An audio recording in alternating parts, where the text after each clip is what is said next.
అదరగొట్టే కారం రంగు రుచి ఆచి కారం పొడి. చికిరి చికిరి అంటూ ప్రపంచమంతా స్టెప్పుల్ని రీక్రియేట్ చేయడం చూస్తూనే ఉన్నాం. కానీ చికిరి సాంగ్ కి టీం ఎంత కష్టపడిందో తెలుసా? ఆ లొకేషన్ కి చేరుకోవడానికి ఎంత టైం తీసుకున్నారో తెలుసా? ఈ మూవీలో మాస్ గా కనిపిస్తున్న చెర్రీ నెక్స్ట్ ఏం ప్లాన్ చేస్తున్నారో తెలుసా? చూసేద్దాం, వచ్చేయండి. చికిరీ సాంగ్ చూసిన వాళ్ళందరూ స్టెప్పులకు ఎంత ఫిదా అయ్యారో ఆ మూవీ లొకేషన్ ని కూడా అంతే ఇష్టపడ్డారు. ఆ విషయాన్ని గ్రహించిన టీం ఏకంగా ఆ పాటను తెరకెక్కించడానికి ఎంత కష్టపడ్డామన్న విషయాన్ని వీడియోలో రిలీజ్ చేసేశారు. ప్రతిరోజు 45 నిమిషాలు ట్రెక్కింగ్ చేసుకుని వెళ్లి మరీ ఆ పాటను షూట్ చేశారట. పూణేలో సవల్యా ఘాట్లో ఈ సాంగ్ షూట్ చేశారు. స్పాట్కు చేరుకునే సమయంలో టీం మాట్లాడుకున్న మాటలు కూడా ఇంట్రెస్టింగ్ గా అనిపిస్తున్నాయి. విడుదలైన అన్ని భాషల్లో కలిపి 100 మిలియన్ల మార్కు ఎప్పుడో దాటేసింది పాట.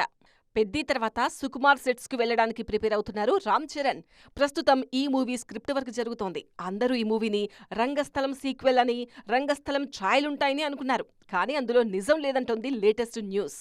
Back to back rural backdrop లో పక్కా మాస్ సినిమాలు తీసిన Sukumar next ultra stylish movie చేయాలనుకుంటున్నారట. అందులో భాగంగా చెర్రీ స్క్రిప్ట్ ని డిజైన్ చేస్తున్నారట.